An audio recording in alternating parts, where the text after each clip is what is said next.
जब ड्रॉप लेने वालों की सभा लग चुकी है तो उनका एक मन खुश करने के लिए शुरुआत एक चुटकुले से किया जाए। एक चुटकुला है आपके लिए बच्चा, सुनो बड़े ध्यान से, बहुत हंसी आएगी। एक मेरा बहुत प्यारा दोस्त था जिसका नाम था मुकेश। मुकेश को सिगरेट पीने की एकदम गंदी लत लग चुकी थी, बहुत ज्यादा पीता था सिगरेट। सिगरेट पिया, मर गया बेचारा। तो एक जन्म लिया इसने ढेर सारी सिगरेट पी। सिगरेट की स्पेलिंग क्या होती है तुम देख लो। बहुत सारी सिगरेट पी और मर गया। अब इसको दोबारा जन्म लेने का मौका मिला और ये फिर से पुनर्जन्म लेके बच्चे के रूप में पैदा हुआ।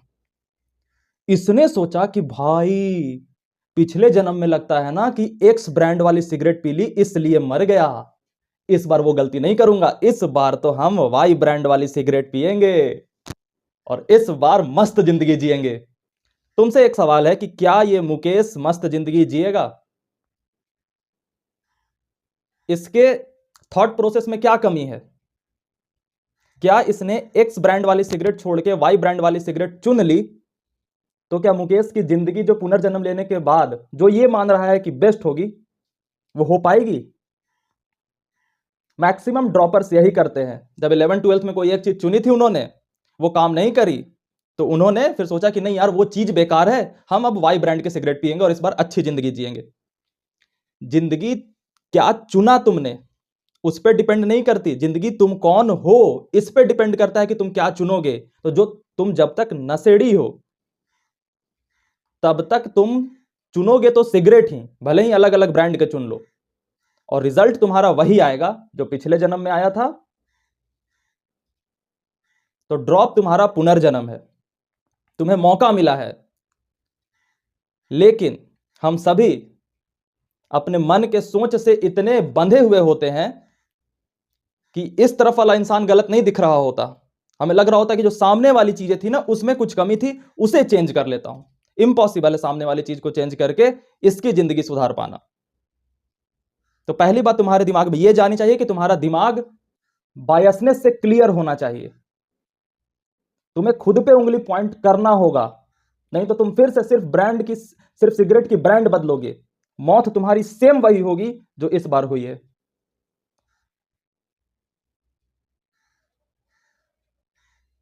समझ में आई ये बात?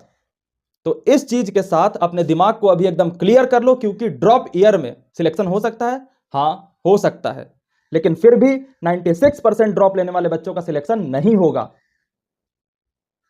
क्योंकि वो वही चीजें करेंगे जो वो करते आ रहे थे, बस ब्रांड बदल के। तो तुम आ चुके हो एक ऐसी जगह पे जहां पे कुछ चीजें जाननी चाहिए तुम्हें, वो चीजें बताई जाएंगी। तो हम वीडियो को आगे बढ़ाते हैं और एक एक चीज को पेन पेपर लेके नोट करना और दीवार पे सामने कागज पे चिपकाना। क्योंकि मैं ये कभी नहीं कहूंगा कि मिरर खराब थी, क्योंकि मिरर खराब नहीं थी बच्चा, तुम भी जानते हो। तुम मोटे थे और तुम्हारे मोटापे पे बात करूंगा। और अगर तुम्हारे मोटे रहते हुए अगर कोई ऐसी मिरर आ जाए जो तुम्हें पतला दिखा दे, तब तो वो और बर्बाद करेगी। तो थोड़ी कड़वी बातों के लिए तैयार रहना, लेकिन ये तुम चीजें समझोगे, क्योंकि मैंने तुम्हें अपने तक बुलाने के लिए ना तो कोई रैंक का इस्तेमाल किया, क्योंकि मेरे पास है ही नहीं, बड़े छोटे से आदमी है, कुछ चीजें जानते हैं तो तुम्हें बताने आए। तो तुम समझदार तो हो, पहले यह बात ध्यान रखना कि तुम बिल्कुल नॉर्मल ब्रेन हो जो कि आईआईटी जेई का एग्जाम क्रैक कर सकता है। तुम अगर डम्ब होते तो आईआईटी जेई की तैयारी करने की हिम्मत ही नहीं करते, और अगर तुम सुपर स्मार्ट होते तो फिर आईआईटी जेई का एग्जाम क्यों देते? तो बिल्कुल नॉर्मल ब्रेन हो, आईआईटी का एग्जाम क्रैक कर सकते हो। चलो हम वीडियो में आगे चलते हैं। एक ड्रॉपर जब ड्रॉप लेता है तो उसके थॉट प्रोसेस ऐसे होते हैं कि I will study the best then I will get selected, कि मैं तो भैया इस बार सबसे बेहतरीन पढ़ूंगा और इस बार सिलेक्ट हो जाऊंगा। तो भैया हम समझते हैं कि एक ड्रॉपर के मन में स्टडिंग बेस्ट की मीनिंग क्या होती है, कि वो जब कहता है कि मैं बेस्ट पढ़ूंगा तो क्या उसका मतलब होता है। और ये तुम्हें सुन के लगा कि अरे ये तो मेरे अंदर की बात कैसे जान जाते हो। जब एक ड्रॉपर ड्रॉप लेता है तो बैठा होता है कमरे में, जेई मेंस का एग्जाम दे करके या जेई एडवांस में रैंक खराब आ गई वो देख करके, एक कमरे में चेयर में बैठा हुआ है और वो सोच रहा होता है कि पिछली बार मैंने गलतियां की हैं। तो क्या क्या गलतियां की है? तो वो सोच रहा होता है कि इस बार मैं बेस्ट पढ़ूंगा। तो कैसे बेस्ट पढ़ूंगा? कि मैं कोई बैच लूंगा, उसमें एक भी बैकलॉग नहीं होने दूंगा, एक भी नहीं, एकदम एग्जैक्टली लेक्चर जैसे जैसे जाएंगे वैसे वैसे वैसे वैसे फॉलो करूंगा, एक दिन भी नहीं छोड़ूंगा। और जो सर बोलेंगे मटेरियल सॉल्व करने वो सॉल्व करूंगा और 5,000 करोड़ सवाल लगाऊंगा। ऐसे थॉट्स आते हैं कि पिछली बार मैंने क्या क्या गलतियां की थी, सवाल नहीं किए थे। पिछली बार मैंने क्या गलतियां की थी, लेक्चर छोड़ करके या टीचर्स को छोड़ करके कहीं और चला जा रहा था। ठीक है, तो ये लगता है बच्चे को कि मैं बेस्ट पढ़ूंगा। दो तरीके के बच्चे हैं, एक एक्स और एक वाई। ये पढ़ रहा था ए प्रोसेस से, ये पढ़ रहा था बी प्रोसेस से, दोनों का सिलेक्शन नहीं हुआ। अब एक्स जो है जिसका सिलेक्शन नहीं हुआ वो ए को गालियां देगा और समझा कि यार बी तरीका बेस्ट था, वो मैं कर लूंगा। वाई जिसका सिलेक्शन नहीं हुआ ये बी को गाली देगा और बोलेगा ए तरीका बेस्ट था। दोनों स्विच हो जाएंगे, गालियां देंगे।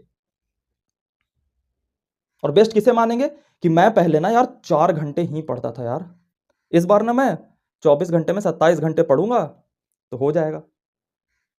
मतलब आप वो चीजें बदलने की कोशिश कर रहे हो जिसके बदलने पे कुछ भी सिलेक्शन का डिपेंड नहीं करता। अगर आप पहले 50 सवाल करते थे, इस बार 100 सवाल कर रहे हो, लेकिन सवाल का स्तर वही है, सवाल का लेवल वही है, तो तैयार रहो। 100 सवालों में भी वही घटिया बातें हो जाएंगी जो कि होनी चाहिए, बल्कि और ज्यादा खराबी हो जाएगी। क्योंकि पहले 50 सवालों में जो मेंटल लेवल था वो डाउन हो रहा था ना, तब 100 उसी लेवल के सवाल अगर आप उठा लेते हो तो आपका कॉन्फिडेंस तो आसमान चला जाएगा। अच्छा, इस बार मैंने 100 सवाल किए हैं, सिलेक्शन तो होगा ही होगा। बट इस सवाल ने तुम्हारे अंदर बदले क्या जो बदलने की जरूरत थी। और ड्रॉपर के अंदर एक और बड़ी मुश्किल बात होती है कि ड्रॉपर के अंदर कोई बात जानना बहुत मुश्किल होता है, डालना बहुत मुश्किल होता है। क्योंकि ड्रॉपर भैया को लग रहा होता है कि मुझे चीजें बहुत ज्यादा पता है कि आईआईटीज में कैसे जाया जाता है, बस मैंने उस चीज को फॉलो नहीं करा। मेथड तो मुझे पता है।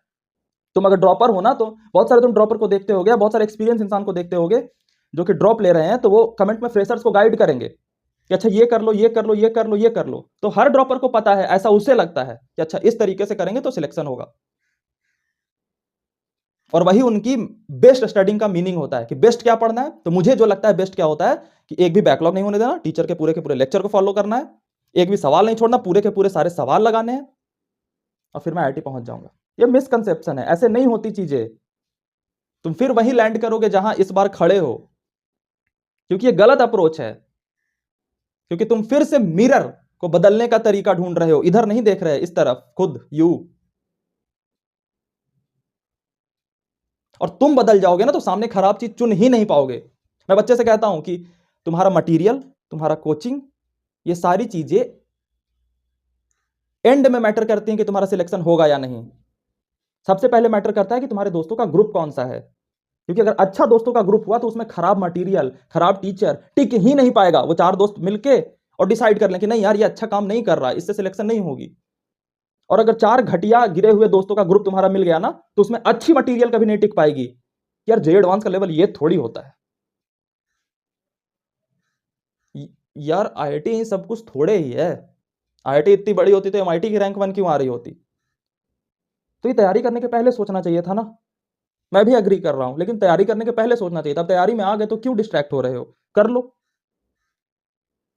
तो उसी तरीके से अगर तुम अच्छे हो गए ना, तो तुम सारी चीजें अच्छी चुन लोगे खुद ब खुद। और तुम खराब रहे तो वही सिगरेट ही चुनोगे, बस ब्रांड बदल के चुनोगे। तो सबसे पहले बेस्ट का मीनिंग एक ड्रॉपर के मन में क्या होता है जो कि बेस्ट नहीं है, फिर वो उसे ले डूबेगा, वो ये होता है कि इस बार मैं एकदम अच्छे से पढ़ाई करूंगा। जैसे अच्छे से बोलता है 4 घंटे पढ़ता था, 8 घंटे पढ़ूंगा। लेकिन जब आप 4 घंटे में जो पढ़ते थे उसी तरीके से 8 घंटे पढ़ोगे तो क्या बदल जाएगा। 4 घंटे पहले मैं 40 सवाल करता था, अब 80 सवाल करूंगा। तो जिस स्तर के सवाल 40 करते थे उसी स्तर के सवाल 80 कर लोगे तो क्या बदल जाएगा। मैं इस बार बैकलॉग नहीं होने दूंगा, लेकिन जिस तरीके से आप पहले लेक्चर करते थे उसी तरीके से इस बार भी लेक्चर करोगे मूवी की तरह, तो क्या बदल जाएगा, कुछ नहीं बदलेगा। तो ये अपने दिमाग से निकाल देना कि तुम्हें जो पता है कि बेस्ट स्टडिंग ये होती है, वो नहीं होती। इसके लिए बायसनेस अपने मन में नहीं रखना, ठीक है। और मैं तो स्क्रीन के इस तरफ हूं तो मैं तो कुछ जबरदस्ती कर नहीं सकता, लेकिन भलाई इसी में होगी कि थोड़ा सा बदलने की कोशिश करो।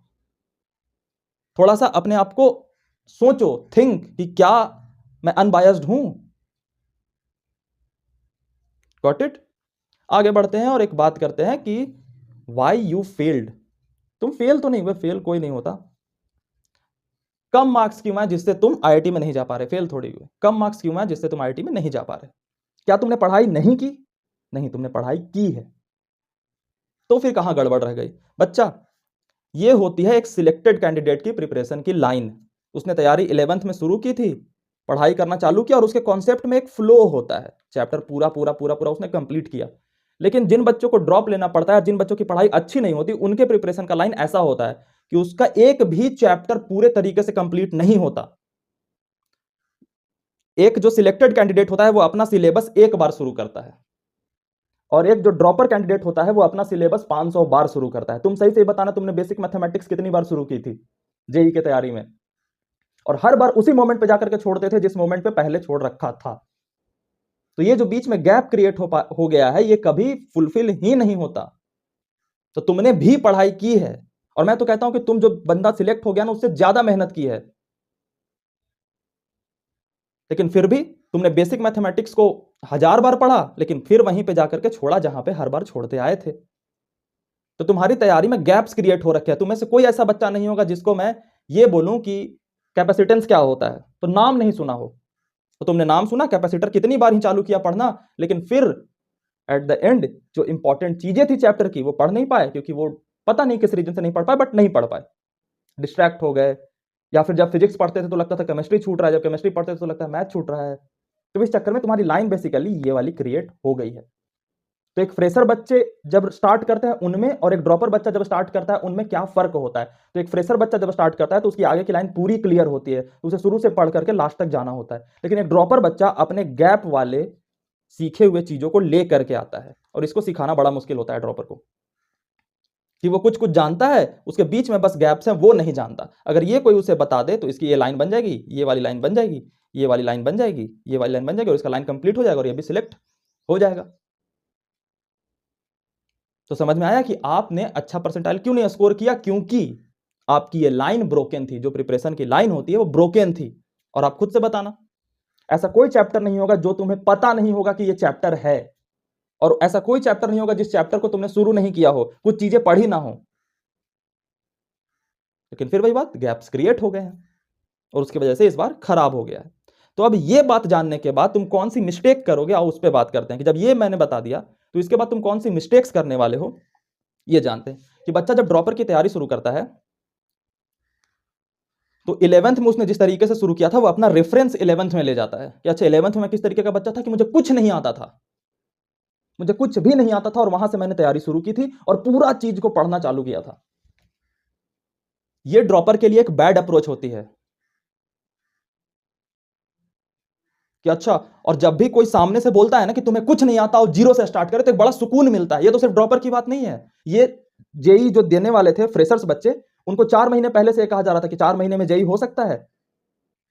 उनको जीरो से स्टार्ट करवाया गया हर बार। तो तुम अगर 50% भी पढ़े हुए रहोगे, 40% भी पढ़े हुए रहोगे ना, लेकिन कोई कहेगा कि अच्छा जीरो से चलो पढ़ाई करवा देता हूं और अभी भी सिलेक्ट हो सकते हो, तो तुम जो 40% भी जानते हो ना, उसे कॉन्फिडेंस को पीछे ले जाकर के जीरो पे ले जाओगे कि सर हमको कुछ नहीं आता बताओ, और फिर तुम 40% पे जाकर के छोड़ोगे, क्योंकि मेथड तो तुम्हारा वही है पढ़ने का। तो ये हर बार होता है जब दोबारा तुम पढ़ाई शुरू करते हो, चाहे तुम फ्रेश ईयर में शुरू करो या फिर ड्रॉप ईयर में शुरू करो। फ्रेश ईयर में तांडव नहीं देखा था जेईई मेंस एग्जाम के 4 महीने 5 महीने पहले से जो स्टार्ट हुआ था कि आओ जीरो से स्टार्ट करके 5 महीने में तुम्हें आईआईटीएन बनाता हूं, बन गए। क्योंकि जीरो सुकून देता है, जीरो पे खड़ा होना, क्योंकि आप 40% पे हो ना, तो ऐसे जब गैप्स क्रिएट होते हैं ना तो बच्चे को ये पता ही नहीं होता कि मेरे गैप्स कहां पे हैं, तो उसे कॉन्फिडेंस ही नहीं आता कि अच्छा मुझे आता क्या है और मुझे क्या नहीं आता। तो बच्चा सोचता है इतना कौन सोचे कि क्या आता है क्या नहीं आता, जीरो से शुरू करते हैं, और जो 40% आती थी चीजें वो भी गई। तो सबसे पहले तुम सभी जीरो पे नहीं खड़े हो, तुम सभी यहां पे खड़े हो गैप्स ले ले करके। तुम्हें सिर्फ गैप्स को भरना है, कैसे भरना है वो मैं बताऊंगा। लेकिन तुम में से मिस्टेक क्या करोगे कि तुम 11th वाली अप्रोच लोगे, क्योंकि वही जीरो पे सुकून वाली कि मुझे कुछ नहीं आता, फिर जीरो से शुरू करोगे, बेसिक मैथ का लेक्चर करोगे, उसके बाद पढ़ोगे वेक्टर, उसके बाद पढ़ोगे यूनिट डायमेंशन, उसके बाद पढ़ोगे काइनेमेटिक्स। पढ़ने में कोई दिक्कत नहीं है, लेकिन तुम वो पढ़ोगे शुरुआत से, what is distance and what is displacement. और ये सारी पढ़ते पढ़ते चीजें, सबसे बड़ा इल्यूजन जो क्रिएट होगा वो तुम्हें ये समझ ही नहीं आएगा कि मुझे क्या नहीं आता, क्योंकि डिस्टेंस डिस्प्लेसमेंट पढ़ते पढ़ते इतने बोर हो जाओगे, क्योंकि डिस्टेंस डिस्प्लेसमेंट वाली तो तुम्हारी लाइन बनी हुई है, लेकिन इतने बोर हो जाओगे कि जब तुम्हें एक्चुअली चीजें नहीं आती थी वहां पे पहुंचते पहुंचते छोड़ चुके होगे कि यार कुछ हो नहीं रहा, बदलाव। तो तुम्हें सबसे पहले क्या नहीं करना, अपने आप को जीरो पर नहीं मानना है कि जीरो पर तुम नहीं हो। 20% 30% कुछ भी होता है ना, तुम बोर्ड्स पास कर चुके हो। 75% अगर आईआईटी के सोच रहे हो तो पास हो चुके हो, जो नहीं हुए वो भी किसी इंप्रूवमेंट के तरीके से होना चाह रहे हैं। लेकिन ये तो मानना होगा कि तुम्हारे कुछ ना कुछ हैं बर्डन्स, जो तुम लेके चल रहे हो, ये फायदे की चीज भी है और नुकसान की चीज भी है। फायदा इसलिए कि तुमने पहले से कुछ कुछ पढ़ रखा है, तो ठीक है, आसानी होगी किसी को भी गैप्स को फिल करने में कि अच्छा मुझे इतना ही बताना है इसमें। नुकसान इस बात का यह है कि बच्चे को यही नहीं पता होता कि उसने क्या पढ़ रखा है, तो पूरा टोटली वो टीचर पर डिपेंडेंट रहता है। अच्छा आप पता करो कि मुझे क्या आती है और फिर आप उन गैप्स को भरो, तो नुकसान होता है। तो ये मत करना कि जीरो पे खड़े हो जाना आप ड्रॉप ईयर में आकर के कि अच्छा चलो जीरो पे है, नुकसान करेगा। क्या करना चाहिए तुम्हें, करना क्या है, सिंपल सी बात अब तक समझ में आ गई होगी बच्चा कि तुम्हें इन गैप्स को फिल करना है, और ये तुम्हारा बहुत समय बचाएगा। और जब ये गैप्स फिल कर लोगे तुम्हारी आईआईटी की तैयारी हो जाएगी। ये करना है। लेकिन सबसे बड़ी प्रॉब्लम क्या आती है कि you don't know what you don't know. तुम्हें ये पता ही नहीं है कि तुम्हें क्या नहीं पता है। हर किसी की लाइन अलग अलग सी है।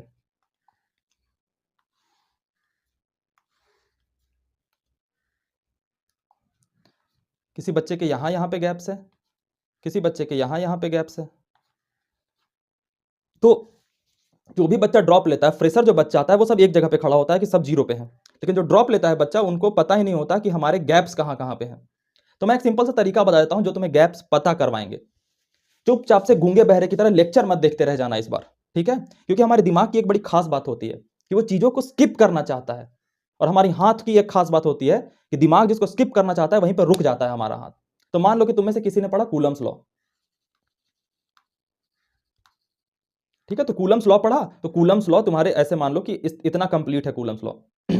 तो तुम जब से कूलम्स लॉ की थ्योरी पढ़ने लगोगे तो तुम्हें लगेगा कि यार ये तो मुझे आता है, चलो स्किप कर दो। सुनीत भैया ने बोला है कि अच्छा गैप्स को भरना है तो कूलम्स लॉ को स्किप कर दो। तो तुम्हें ये पता ही नहीं था कि तुम्हें कूलम्स लॉ आता है या नहीं, क्योंकि तुमने जैसे ही सोचा आता है तो दिमाग ने कह दिया आता है। तो ये पता कैसे चलेगा मुझे आता है या नहीं? कूलम्स लॉ पे जब आप सवाल करोगे ना, तो तुम्हारा जो दिमाग कह रहा था कूलम्स लॉ आता है, लेकिन हाथ रुक जाएगा वहां पे जहां पे तुम्हारे कूलम्स लॉ में गैप क्रिएटेड है।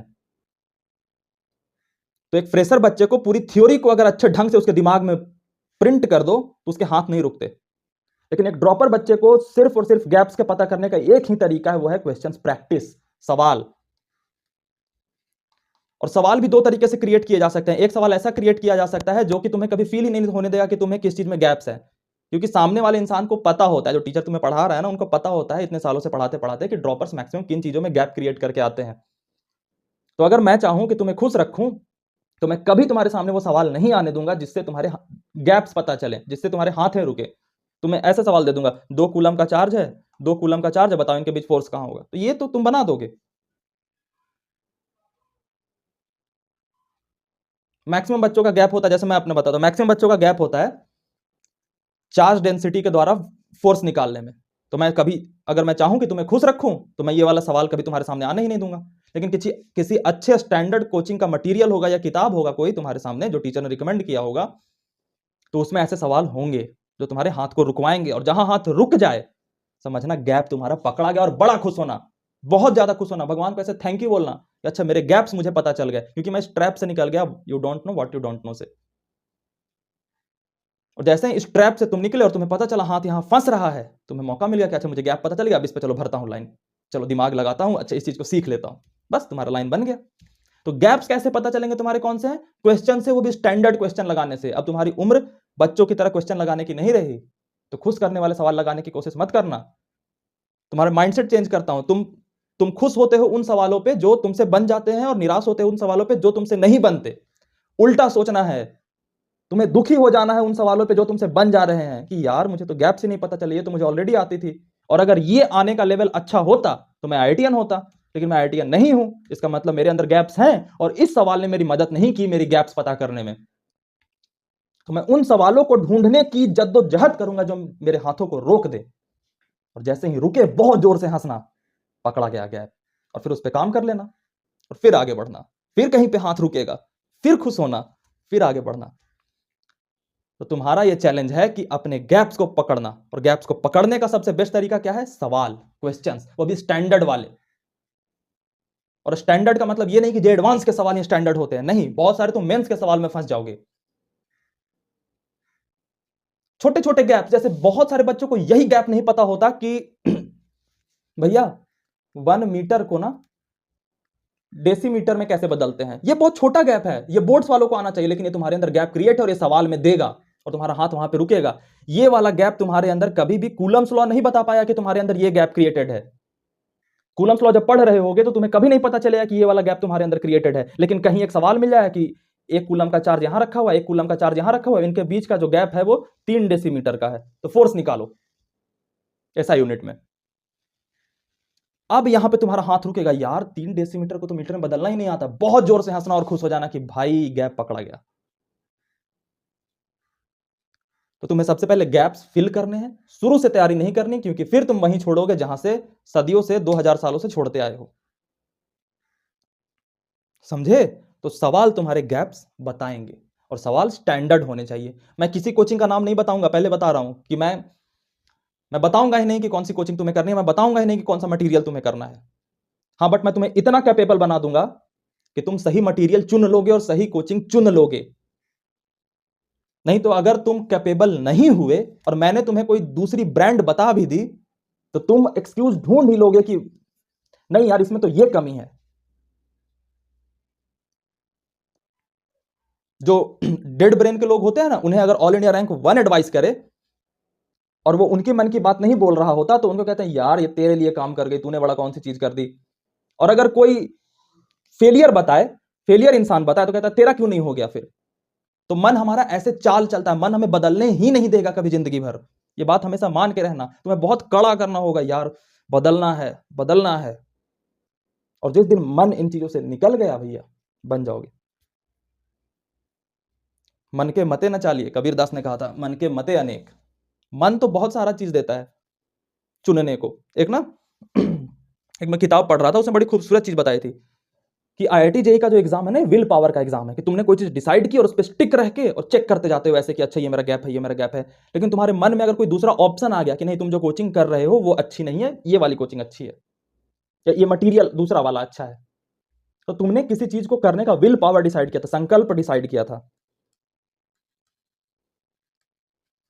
संकल्प लिया था तुमने कि हाँ मैं ये चीज करूंगा। लेकिन शास्त्रीय भाषा में जो उस किताब में मैंने पढ़ी कि किसी के भी दुनिया में संकल्प को तोड़ना है, उसे एक विकल्प दे दो, यानी ऑप्शन दे दो। अगर कोई बच्चा बहुत अच्छे से तैयारी कर रहा है ना, इसलिए मैंने वो वाली शॉर्ट बनाई थी, तुमने देखा होगा, किसी की तैयारी बर्बाद करनी है उसे 2 अच्छा मटेरियल दे दो, क्योंकि वो दोनों नहीं कर पाएगा। किसी के भी संकल्प को तोड़ना है ना, उसे विकल्प दे दो, वो टूट जाएगा। तो अपने सामने ज्यादा विकल्प आने मत देना, लिमिटेड रिसोर्सेस, लिमिटेड पढ़ाई अच्छे से करना है, गैप फिल करते हुए हो जाएगा। तो ये संकल्प विकल्प वाली चीजें याद रखना। और ये मीडिया के जमाने में ना विकल्प बहुत ज्यादा तुम्हारे सामने आएंगे, रोज एक नया विकल्प आएगा कि बॉल पेन से मत लिखो, जेल पेन से लिखो, अब तुम भागे बाजार जेल पेन लेने। तो इसमें नहीं पढ़ना।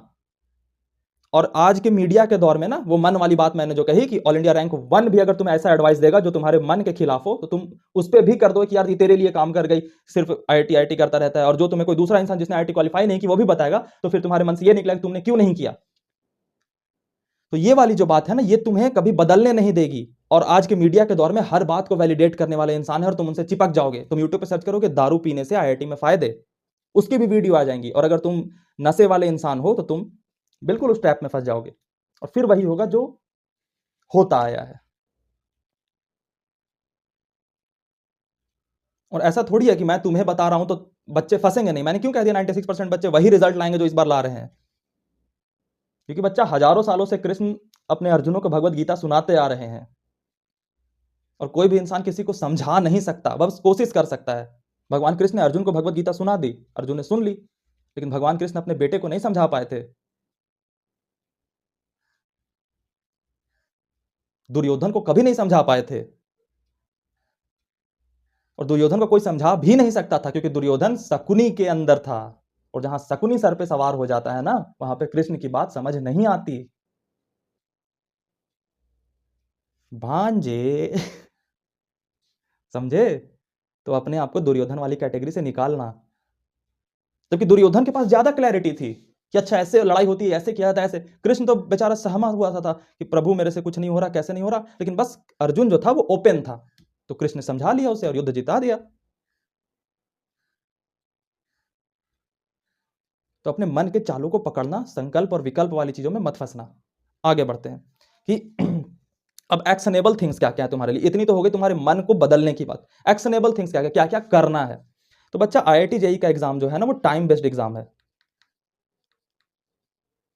टाइम बेस्ड का मतलब हो गया कि इसकी तैयारी आपको 2 साल में करनी है, मैक्स टू मैक्स एक ड्रॉप लेने का मौका देता है या फिर दूसरा ड्रॉप लेने का मौका देता है, लेकिन आपको तैयारी इसी फिक्स टाइम में करनी है। नीट IAS की तरह नहीं है कि 5,000 अटेम्प्ट देते रहो, नहीं है, इसमें लिमिटेड टाइम पीरियड है, ठीक है। अब इसमें ज्यादा आपको एक्सपेरिमेंट नहीं करना होता, नई बातें अट्रैक्ट बहुत करती हैं। और बच्चे में फेल होने का एक बहुत खराब जो रीजन आता है अंदर से, वो ये आता है कि जो पुरानी चीजें हैं ना वो तो यूं ही हैं ही, अब मेरा जो प्रॉब्लम है उसका सॉल्यूशन किसी नई चीज में होगा। तो वो जाता है दुनिया में नई चीज को ढूंढने, और जब कोई नई चीज बताता है उसकी तरफ वो अट्रैक्ट हो जाता है कि अच्छा ये जो है ना ये नई चीज बता रहा है। नई चीज में सॉल्यूशन नहीं होगा, और इसमें तो और ज्यादा नुकसान होगा कि मान लो कि तुमने कोई एक्सपेरिमेंट किया नई चीज सुन के, एक्सपेरिमेंट के दो ही रिजल्ट हो सकते हैं, या तो ये सक्सेसफुल आता है या तो ये फेल हो सकता है।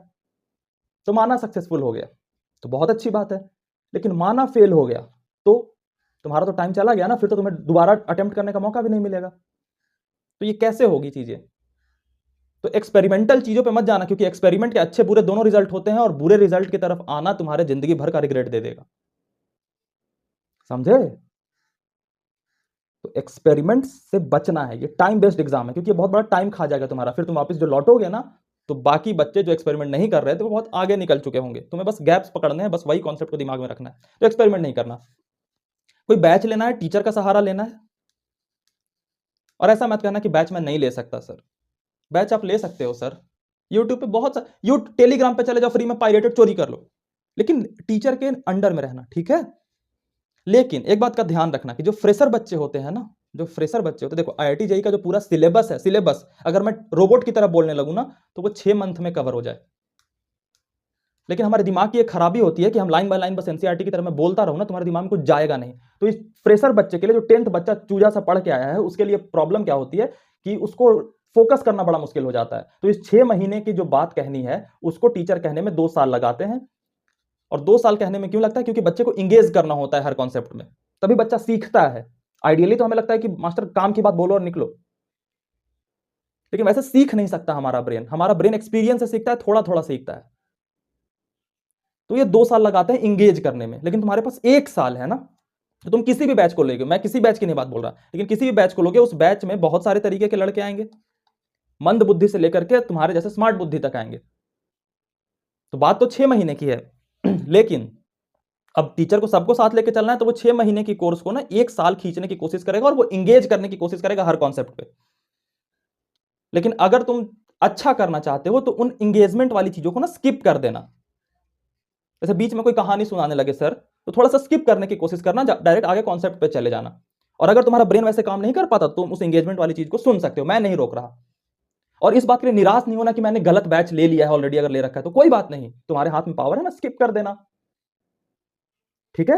लेकिन पढ़ा सब टीचर देता है ठीक ठाक ही, जो भी रेप्यूटेड है, मैं लोकल की बात नहीं कर रहा, मैं अच्छे टीचर की बात कर रहा हूं कि पढ़ा सब कोई, कंटेंट डिलीवर ठीक ठाक कर देंगे, तुम रिटेन कैसे करते हो ये तुम पर डिपेंड करता है। तो पढ़ा सब अच्छे देंगे, तुम बस इस बात का ध्यान रखना कि उसमें जो कंटेंट के अलावा जो थोड़ी बहुत बातें हैं ना उसको स्किप करने की कोशिश करना, अगर तुम्हारा ब्रेन ले सकता है उन चीजों को तो। नहीं तो अगर तुम चाहते हो कि थोड़े से इंगेज रहो, नहीं तो नींद आने लगती है, तो फिर तुम ये भी पूरी की पूरी कंटेंट देख सकते हो। लेकिन मेरा सजेशन है कि कोशिश करना कि उन चीजों को स्किप कर देना। Got it. स्किप कर दोगे, अब कुछ चीजें होंगी जो क्योंकि टीचर को एकदम पीछे लड़का है उसको भी तो सिखानी है ना चीजें, तो वो एकदम बेसिक से स्टार्ट करेगा। कूलम्ब लॉ, बच्चा चार्ज क्या होता है, बच्चा इलेक्ट्रोस्टैट क्या होता है, तो ये सारी चीजें आपको समझाई जाएंगी। अब वही बात कि तुम्हारा दिमाग यहां पे रुक नहीं रहा, इसका मतलब ये लाइन तुम्हारे अंदर बनी हुई है। तो थियोरेटिकल वहां पे जहां पे तुम्हें बहुत इजी लगने लगे वहां पे थोड़ा सा फास्ट हो जाना, क्योंकि तुम्हें पाई पाई समय बचाना है, ठीक है। तो वहां पे थोड़ा सा फास्ट हो जाना, टीचर के लेक्चर को लाइव देखने की कोशिश नहीं करना, लाइव देखने में थोड़ी दिक्कत आ जाएगी, क्योंकि लाइव में तो आप आगे पीछे नहीं कर पाओगे ना। रिकॉर्डेड देखना, रिकॉर्डेड के साथ एक प्रॉब्लम ये आती है कि जब कंट्रोल हमारे हाथ में आता है ना तो हम फिर बैकलॉग क्रिएट कर लेते हैं, उस चीज से बच के रहना। लाइव देखने का फायदा उन बच्चों को होता है जिनको खुद पे कंट्रोल नहीं है, तो उन्हें एक डंडा चाहिए, प्रेशर चाहिए, लेकिन अगर तुम्हें खुद पे कंट्रोल है तो तुम रिकॉर्डेड देखने की कोशिश करना। और जिनको डंडा चाहिए वो फिर लेक्चर भले ही देख रहे हैं लेकिन फिर वो सवाल नहीं करेंगे, सवाल करें तो उन पर डंडा लगाने वाला कोई है नहीं। समझ में आई इतनी बात। तो इस चीज को ना गौर करना कि बैच में कुछ चीजें आसान पढ़ाई जाएंगी, तुम थोड़ा उसे फास्ट फॉरवर्ड देख के उस जगह पे जाने की कोशिश करना जहां तुम्हारा दिमाग रुक रहा है, जहां तुम्हारा पेन रुक रहा है। तो वो तुम्हारे गैप्स भरने वाले कॉन्सेप्ट है। इस तरीके से आगे बढ़ते जाना और तुम्हारा फिर लेक्चर कंप्लीट होगा और लेक्चर से तुम सीख लोगे। और एक्टिव लर्निंग करना लेक्चर के वक्त, लेक्चर देखना भी एक बहुत साइंस होता है। ऑफलाइन में हम जब जाते हैं तो हमें तो अलग तरीके से माहौल मिलता है, बच्चों के साथ बैठे होते हैं तो इंटरेक्ट कर रहे होते हैं, कॉन्सेप्ट हमारे चारों तरफ होती है। ऑनलाइन में हम अकेले होते हैं, सामने फोन होता है, तो हमें लगता है कि लेक्चर जब स्क्रीन पे पूरा हो गया तो हमारे दिमाग में भी पूरा हो गया। ये बिल्कुल बकवास बात है। 15 मिनट जब हम चुप बैठ के किसी स्क्रीन को देखते हैं तो हमारा दिमाग जो है वो एनर्जी सेविंग मोड में चला जाता है, यानी डेड हो जाता है। यानी तुम्हें लगेगा कि तुम लेक्चर देख रहे हो लेकिन कोई असर नहीं होगा। तो इंगेज करने की कोशिश करना, घर में बैठे बैठे yes sir, no sir, yes sir, no sir करते रहना, उससे इंगेज करोगे। कॉन्सेप्ट को विजुअलाइज करना, सीखना, लर्न करना, तभी गैप्स फिल होंगे और ड्रॉप ईयर सक्सेसफुल होगा। नहीं तो स्नेहित मिश्रा की तरह लाइक सर सब्सक्राइब करवा रहे होगे। तो ये बातें समझना। और इस बात को याद रखना, एक डीमोटिवेटिंग लाइन बोल रहा हूं कि इस वीडियो को देखने वाले 96% बच्चे सेम उसी जगह पे खड़े होंगे जिस जगह पे वो आज खड़े हैं। तुम उन 4% में होने की कोशिश करना। जो मैंने बातें बोली हैं उसको करना, क्योंकि ये करने में बहुत ही फर्क लगेगा। तुम्हें लगेगा कि यार मैं क्यों ना पढ़ूं बेसिक, क्यों ना करूं शुरू से पढ़ाई। करो। मेरी शायद कम बुद्धि होगी तो मैंने बता दी, तो इस गंवार आदमी को माफ कर देना। हाथ जोड़ते हैं, बस यही माफी मांगेंगे। तो एक लेक्चर लिखने का तरीका हो गया। एक मटेरियल, मटेरियल को स्टैंडर्ड चुन लेना। गूगल पे पीडीएफ वगैरह मिल जाएंगे, तो तुम देखना कि वैसे मटेरियल चुनना जो कि तुम्हें 10 सवालों में 5 जगह पे फंसा दे।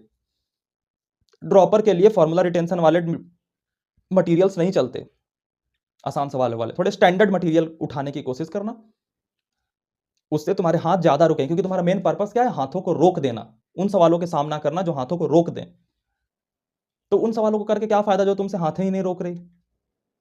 और अगर वैसा मटेरियल मिल गया जो हर सवाल में हाथ रोक दे, समझो कि तुम्हें सोना हाथ लग गया है, उस मटेरियल को छोड़ना मत। जबकि जनरली बच्चे वो करते हैं कि वो मटेरियल उठा लेते हैं जो कि हर सवाल में हाथ चलाते जा रहे हैं। वो कॉन्फिडेंस देगा लेकिन सूडो कॉन्फिडेंस होगा, उससे होना कुछ नहीं है। तो हाथ रोकना तुम्हें सीखना होगा। और भगवान का बहुत बहुत थैंक यू बोलना कि भगवान मटेरियल जो दिया है ना आपने, क्या मस्त दिया है। तो इस तरीके से तुम्हारे सारे गैप्स फिल हो जाएंगे और अगले साल आप बड़े मस्त जगह पे रहोगे। Got it. लास्ट में एक लाइन जो तुम सबके स्टडी टेबल पे होनी चाहिए वो बताने जा रहा हूं। बस इस लाइन को अपने दिमाग में रखना पूरे 1 साल की तैयारी के दौरान। और वो लाइन है हनुमान चालीसा का, बल बुद्धि विद्या देहु मोहि हरहु कलेश विकार। इस लाइन को बस मान लिया तुमने, तुम आईआईटीएन बन जाओगे। इसमें 3 चीजें मांगी गई हैं और 2 चीजें छीनने को कही गई हैं। सबसे पहले बल, शरीर की ताकत होनी चाहिए। हेल्थ पे बड़ा ध्यान रखना, नहीं तो तुम चेयर पे बैठ नहीं पाओगे। गंदी चीजें मत खाना, जंक फूड वगैरह मत खाना, इनका असर होता है तैयारी पे। दिमाग रिटेन नहीं कर पाता अगर हम ज्यादा ऑयली फूड खा लेते हैं। तो शरीर की ताकत पे ध्यान देना, सुबह उठना, योगा करना, ये सारी चीजों पे ध्यान देना, टाइम से सोना, टाइम से खाना, ज्यादा अपने बॉडी को डाउन स्टेज में मत ले जाना। बुद्धि, बुद्धि का मतलब होता है सोचने की क्षमता, सोच सके। जैसे तुम्हें अभी स्नेहित मिश्रा को स्वीकार करना होगा या रिजेक्ट करना होगा, तो अगर इसका बेस तुम्हारी भावनाएं हैं तो बड़ा गलत रीजन है। हाँ, अगर रैशनल दिमाग से तुम मुझे रिजेक्ट भी करते हो तो मैं खुश हो जाऊंगा कि अच्छा ठीक है। तो बुद्धि की क्या सही है क्या गलत, इसमें चुनने की क्षमता। तो बल दिया, बुद्धि और विद्या, जो आईआईटी जेईई के लिए इंपॉर्टेंट है, जो सिलेबस की पढ़ाई है वो। तो 3 चीजें मांगी गई हैं, बल मांगा गया है, बुद्धि मांगा गया है, विद्या मांगा गया है। देहु मोहि, मुझे दो। और हर हूं कलेश विकार, और हर लो क्या क्या, कलेश और विकार। विकार मतलब होता है बीमारी के शरीर में। अगर तुम बीमार पड़ गए ना 1 महीने डूबोगे। कलेश, लड़ाई, तुम्हें आईआईटी जेईई के प्रिपरेशन के दौरान जो 2 सालों में तुमने एक्सपीरियंस इकट्ठा किया है, तुम्हारे आंखों के सामने बहुत सारी चीजें गलत होती दिखेंगी। तुम्हें लगेगा कि मैं सुधार दूं, और उससे तुम लड़ पड़ोगे, उसमें तुम उलझ जाओगे और सब तुम्हें उलझाना चाहते हैं। उलझना मत, कलेश में नहीं पड़ना। हाँ भाई ठीक है भाई, तुम जो कह रहे हो वही सही है, हाथ जोड़ के किसी भी काम के लिए। हाँ भाई ठीक है, आप बोल रहे हो सही है। चुपचाप से वहां निकल जाना, क्योंकि कलेश कर लिया ना तो तुम्हारा कुछ नहीं ले जाएगा। आर्गुमेंट से ना, जब 2 लोग आर्गुमेंट कर रहे होते हैं बच्चा, और दोनों के अपने अपने पॉइंट होते हैं ना, तो आर्गुमेंट से पता है क्या होता है? ये अपने पॉइंट को लेकर और स्ट्रांग हो जाता है और ये अपने पॉइंट को लेकर और स्ट्रांग होता है। बदलता कुछ नहीं, बच जाता है दोनों का समय। तो कलेश से कुछ नहीं होता, कलेश करने से बर्बाद ही हो जाओगे। तो कलेश से बचना, उलझने से बचना। हमेशा शांत रहना, हाथ जोड़ के, ठीक है भैया आप जो कह रहे हो सही है, चलते हैं, राम राम। और विकार बीमारियों से बचना। तो आई होप कि मैंने तुम्हारी सारी थॉट प्रोसेस को क्लियर करके सोचना सिखा दिया हो कि अच्छा इस तरीके से सोचना है। बाकी तैयारी की बाकी चीजें तो आपको आती ही हैं, मुझसे ज्यादा आती हैं, बस उसको रेक्टिफाई करना। ठीक है, मिलते हैं किसी और नई वीडियो के साथ, तब तक के लिए राधे राधे।